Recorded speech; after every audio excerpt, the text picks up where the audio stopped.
پہنچنے کے لیے بات چیت جاری رکھی۔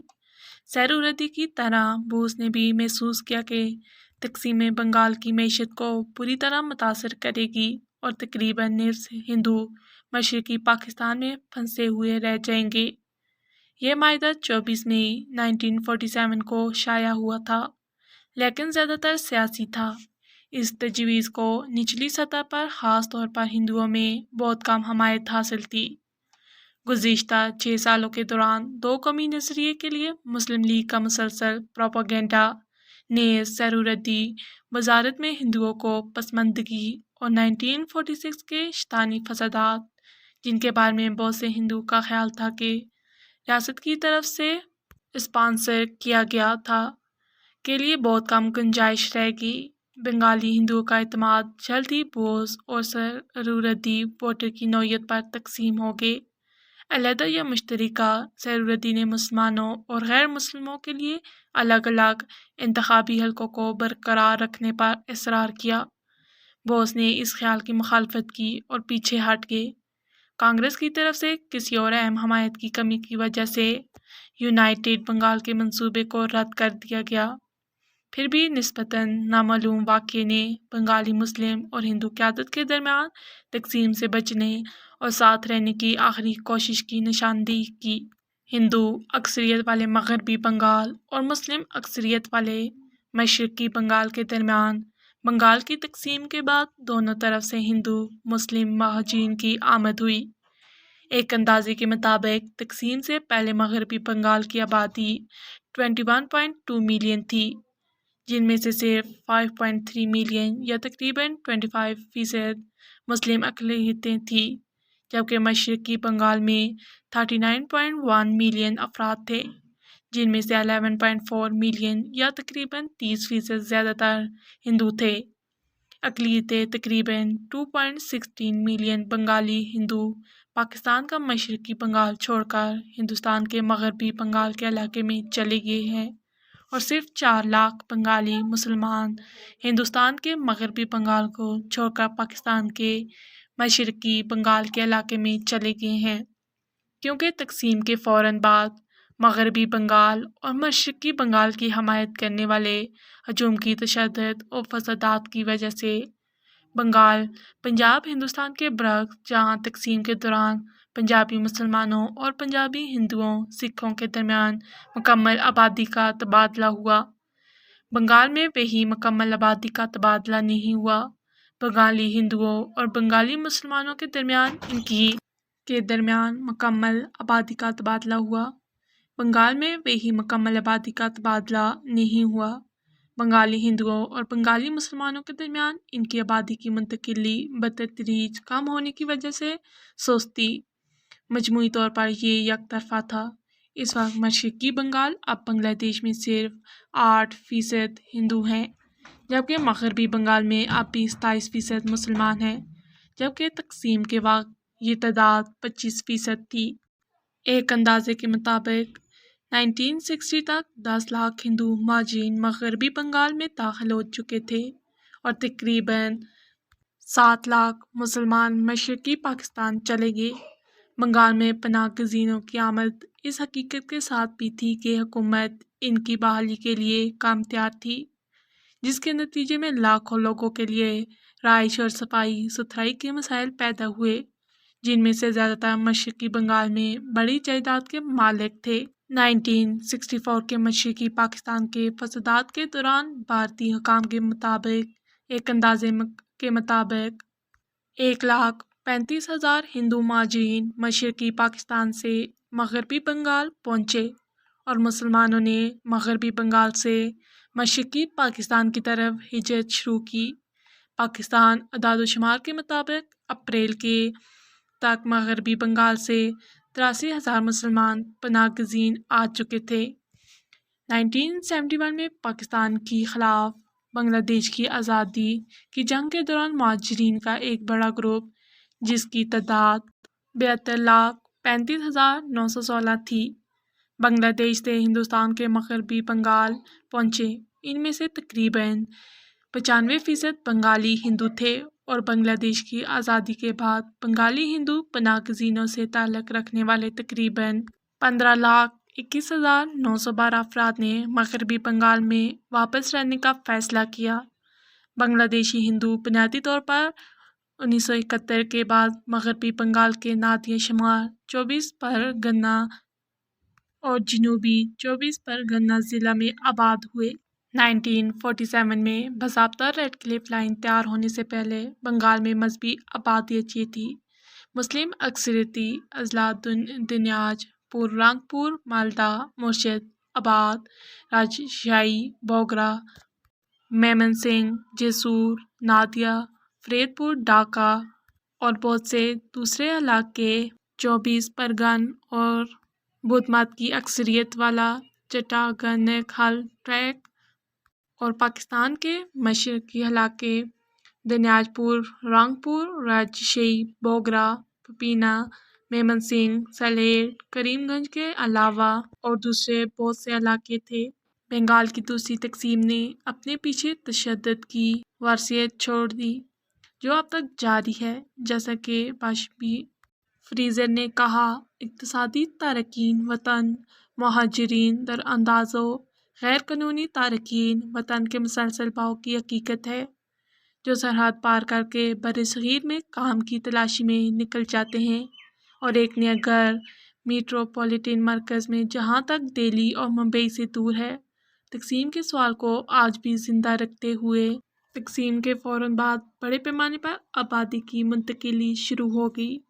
لاکھوں ہندو مشرقی بنگال سے ہندوستان ہجرت کر گئے اور ان میں سے زیادہ تر مغربی بنگال میں آباد ہوئے، یہاں تک کہ ایک قابل ذکر تعداد آسام، تریپورہ اور دیگر ریاستوں میں بھی گئی۔ تاہم مہاجرین کا بحران ہندوستان کے مغربی سرحد پر پنجاب سے واضح طور پر مختلف تھا۔ تقسیم سے قبل پنجاب نے بڑے پیمانے پر فرقہ وارانہ فسادات دیکھے تھے۔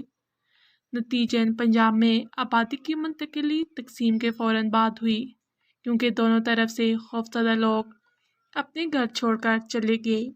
ایک سال کے اندر مشرقی اور مغربی پنجاب کے درمیان آبادی کا تبادلہ کافی حد تک مکمل ہو گیا تھا، لیکن بنگال میں تشدد کولکتہ اور نواکھلی تک محدود تھا۔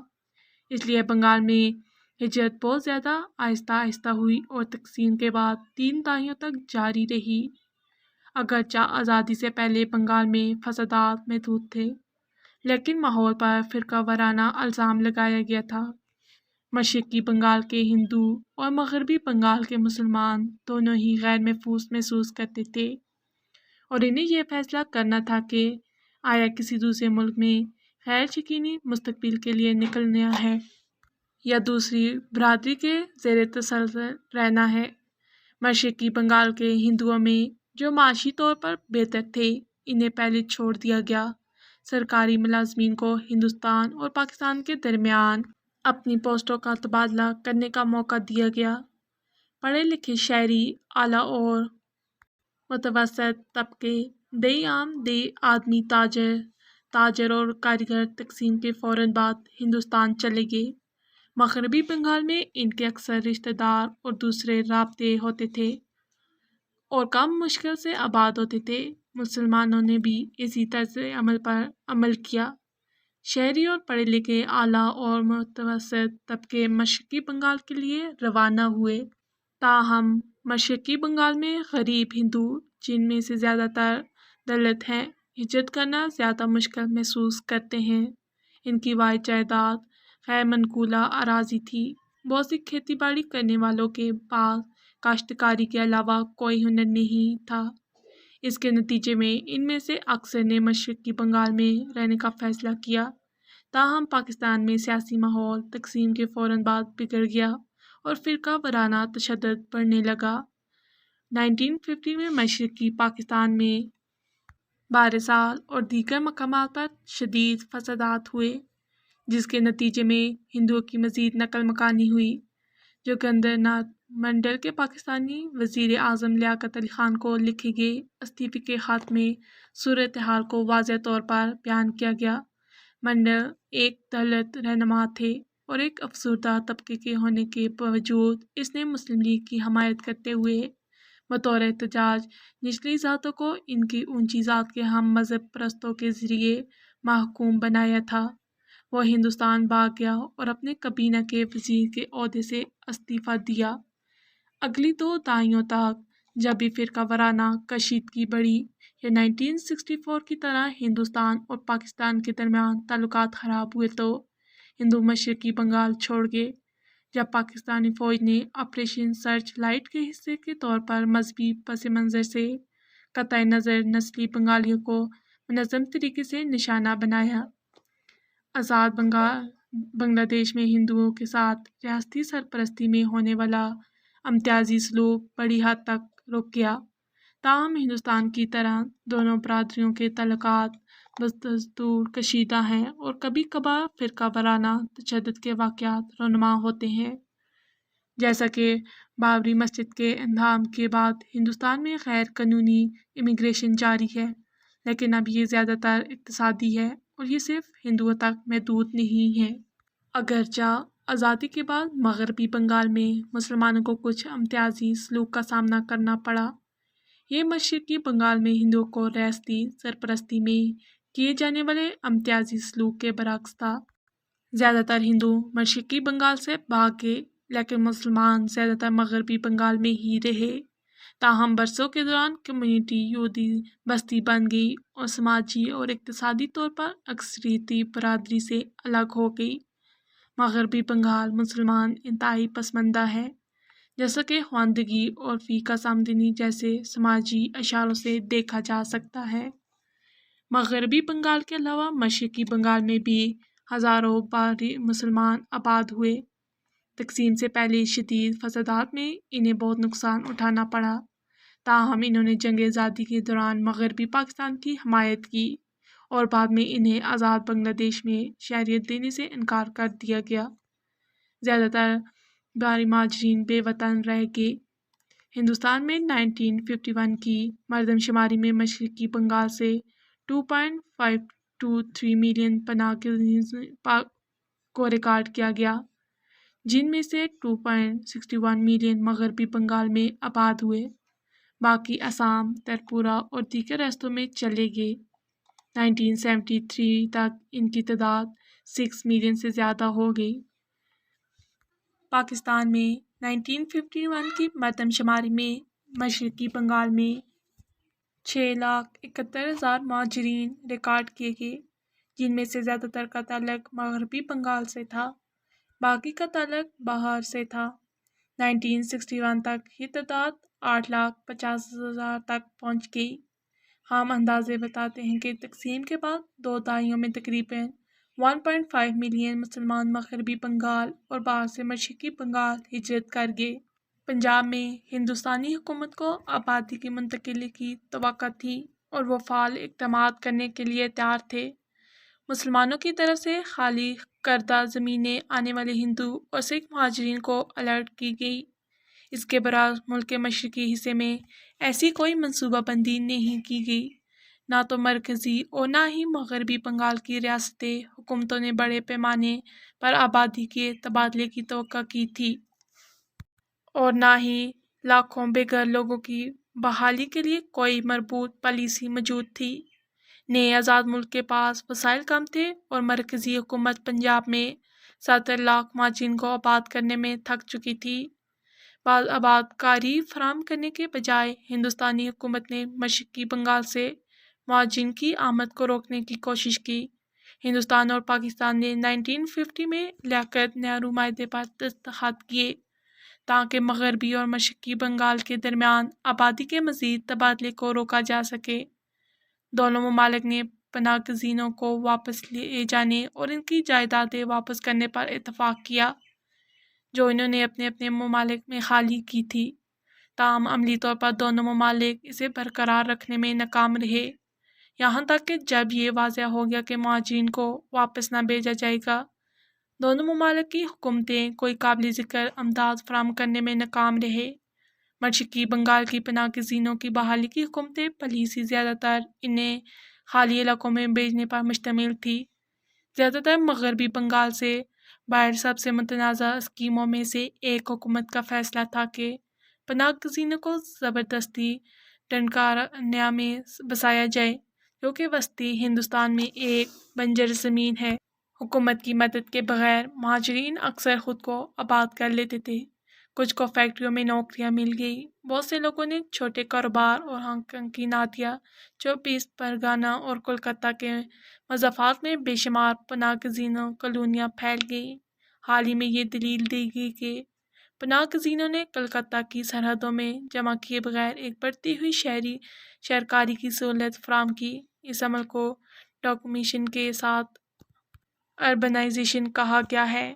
ترپورہ کے قبائلی شورش شمال مشرقی ہندوستان میں شورش ترپورہ کی شاہی ریاست میں زیادہ تر قبائلی آبادی تھی، لیکن تعلیم یافتہ بنگالیوں کو بادشاہ نے خوش آمدید کہا اور آزادی سے قبل ہندوستان میں ریاستی انتظامیہ میں نمایاں تھی۔ تاہم تقسیم کے بعد ہزاروں بنگالی ہندو ترپورہ ہجرت کر گئے، جس نے ریاست کی آبادی کو مکمل طور پر تبدیل کر دیا۔ ترپورہ کے قبائل اپنے ہی وطن میں اقلیت بن گئے اور اپنی زمینوں سے محروم ہو گئے۔ اس کے نتیجے میں 1980 میں قبائلیوں اور بنگالیوں کے درمیان پرتشدد فسادات کی وجہ سے قبائلی شورش شروع ہوئی۔ تب سے ایک کم پیمانے پر شورش جاری ہے۔ تقسیم اور آزادی کی جنگ کے دوران مشرقی بنگال کی طرف سے بہت سے بنگالی ہجرت کر گئے تھے، لیکن ترپورہ کی نفس بنگالی برادری سینکڑوں سالوں سے ترپورہ میں مقیم ہے۔ 1901 کی مردم شماری کی رپورٹ کے مطابق، جس میں واضح طور پر کہا گیا تھا کہ بنگالی اور ترپورہ کی تعداد تقریباً برابر تھی، ریڈ کلف کی لائن نے بنگال کو 2 حصوں میں تقسیم کر دیا، جو تاریخی طور پر ہمیشہ ایک ہی اقتصادی، ثقافتی اور نسلی بنگالی ہندو یا بنگالی مسلم زون رہا ہے۔ دونوں حصوں پیچیدہ طور پر جڑے ہوئے تھے۔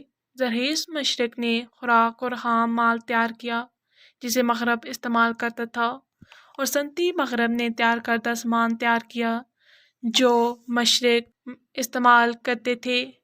پی او وی کے مطابق اسے یا تو استحصالی یا باہمی طور پر فائدہ مند تجارت اور تبادلہ سمجھا جاتا تھا۔ یہ فطری طور پر تقسیم کی وجہ سے بری طرح متاثر ہوا۔ ان کے درمیان ریل، سڑک اور آبی مواصلاتی راستے منقطع ہو گئے۔ تقسیم کے بعد مغربی بنگال کو خوراک کی کافی کمی کا سامنا کرنا پڑا، کیونکہ چاول پیدا کرنے والی زرخیز اضلاع مشرقی بنگال میں چلی گئی۔ یہ کمی 1950 اور 1960 کی دہائیوں تک جاری رہی۔ 1959 تک مغربی بنگال کو 9,50,000 ٹن سالانہ خوراک کی کمی کا سامنا کرنا پڑا۔ کولکتہ میں بھوک مارچ ایک عام منظر بن گیا۔ مغربی بنگال کے پہلے وزیر اعلیٰ بوگرا کے محمد علی کے ساتھ تقسیم کے وقت بنگال کی سب سے بڑی صنعت جوٹ تھی۔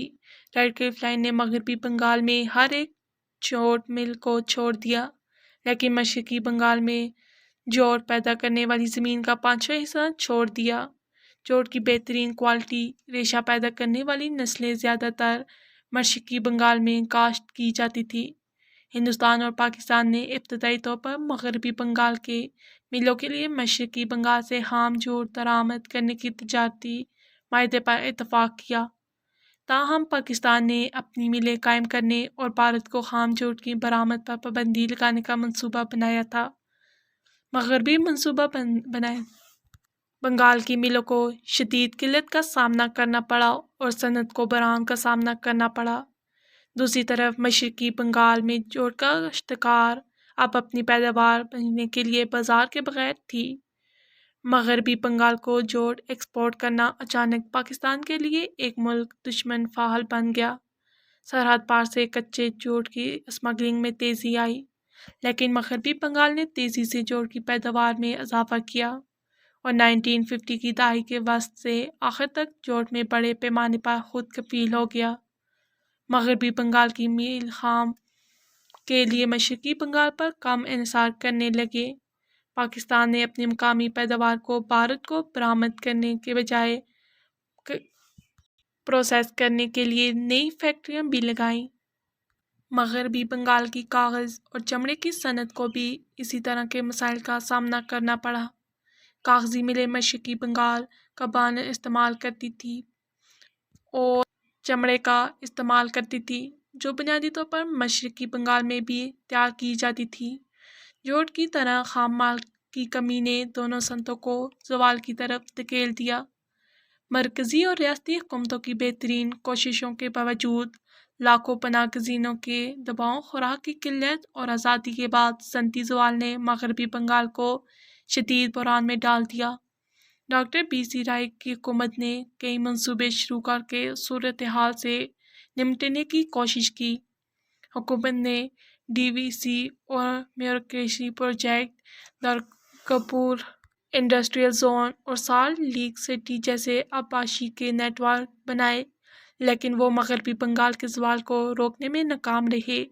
غربت میں اضافہ ہوا اور مغربی بنگال اپنا پہلا مقام کھو بیٹھا اور صنعتی ترقی میں دیگر ہندوستانی ریاستوں سے بہت پیچھے رہ گیا۔ تقسیم کے بعد 3 دہائیوں تک بڑے پیمانے پر سیاسی بدامنی، ہڑتالوں اور تشدد نے ریاست کو معذور کر دیا۔ شمال مشرقی ہندوستان کو ملک کے باقی حصوں سے جوڑنے والی ریل اور سڑک کے رابطے مشرقی بنگال کے علاقے سے گزرتے ہیں۔ شمالی بنگال میں سلیگوڑی کو کولکتہ اور آسام سے چٹاگانگ کو جوڑنے والی لائنیں منقطع ہوگی۔ پورے آسام ریلوے کو باقی ہندوستانی نظام سے منقطع کر دیا گیا تھا۔ ان لائنوں سے ان علاقوں سے تقریباً تمام مال بردار ٹریفک ہوتی تھی۔ سب سے اہم اشیاء چائے اور لکڑیاں تھیں۔ آسام میں چائے کی صنعت اپنی پیداوار برآمد کرنے اور صنعت کے لیے خام مال جیسے کوئلے درآمد کرنے کے لیے چٹاگانگ بندرگاہ پر انحصار کرتی تھی، جسے چائے کی پتیوں کو خشک کرنے کے لیے ایندھن کے طور پر استعمال کیا جاتا تھا۔ چٹاگانگ کے پاکستان جانے سے انڈسٹری کو شدید نقصان پہنچا۔ ابتدائی طور پر ہندوستان اور پاکستان نے سرحد پار ٹرانزٹ ٹریفک کی اجازت دینے کا معاہدہ کیا تھا، لیکن اب ہندوستان کو ٹیرف ادا کرنا پڑا۔ 1950 تک ہندوستانی نے سلگری کوریڈور کے ذریعے 229 کلومیٹر گیج ریل لنک بنا کر آسام کو ملک کے باقی ریل نیٹ ورک سے دوبارہ جوڑ دیا تھا، لیکن اب آسام کے باغات سے چائے کے صندوقوں کو بہت سے زیادہ فاصلے پر لے جانا پڑے گا۔ کولکتہ کی بندرگاہ تک پہنچنے کے لیے چٹاگانگ بندرگاہ کے ذریعے چائے برآمد کرنا اب بھی ایک آپشن تھا، لیکن 1965 کی ہند پاکستانی جنگ کے بعد پاکستان نے تمام ٹرانزٹ ٹریفک کو بند کر دیا تھا۔ مشرقی پاکستان 1971 میں آزاد بنگلہ دیش بنا، لیکن سرحد پار سے ریلوے ٹریفک 2003 تک دوبارہ شروع نہیں ہوئی۔ 1990 کی دہائی تک بھارت نے آسام ریل لنک کو ڈبروگڑھ تک 5 فٹ 6 انچ 1676 ملی میٹر براڈ گیج تک اپ گریڈ کر دیا۔ اس طرح ٹریفک کا مسئلہ کم ہوا۔ برہم پترا وادی خطہ، لیکن اس علاقے کا جنوبی حصہ جس میں تریپورہ، منی پور اور آسام کی بارک وادی شامل ہے، کو اب بھی کنیکٹیویٹی کے سنگین مسائل کا سامنا ہے۔ بنگلہ دیش کے راستے اس علاقے اور زمین لینڈ انڈیا کے درمیان ٹرانزٹ ٹریفک کی اجازت دینے کے لیے دونوں ممالک کے درمیان بات چیت جاری ہے۔ تقسیم کے وقت مشرقی بنگال میں کوئی بڑی صنعت نہیں تھی۔ اس خطے میں معدنی وسائل بہت کم تھے۔ اس کی معیشت مکمل طور پر زرعی تھی۔ اہم پیداوار اناج اور دیگر فصلیں، جوٹ، بانس، چمڑا اور مچھلی تھی۔ یہ خام مال کولکتہ اور اس کے آس پاس کی فیکٹریوں میں استعمال کیا جاتا تھا۔ کولکتہ ہندوؤں اور مسلمانوں دونوں کے لیے بنگال کی معاشی اور سماجی ترقی کا مرکز تھا۔ تمام بڑی صنعتیں، فوجی اڈے اور سرکاری دفاتر اور اعلیٰ تعلیم کے زیادہ تر ادارے کولکتہ میں تھے۔ اس نے زرعی مصنوعات کی اپنی روایتی منڈی کھو دی۔ اس نے ملک کی سب سے اہم بندرگاہ کولکتہ کو بھی کھو دیا۔ مشرقی بنگال کو کچھ بھی نہیں سے شروع کرنا پڑا تھا۔ ڈھاکہ اس وقت صرف ایک ضلعی صدر مقام تھا۔ سرکاری دفاتر کو اراضی عمارتوں کے اندر رکھنا پڑا۔ ڈھاکہ کو انسانی وسائل کے شدید بحران کا سامنا بھی کرنا پڑا۔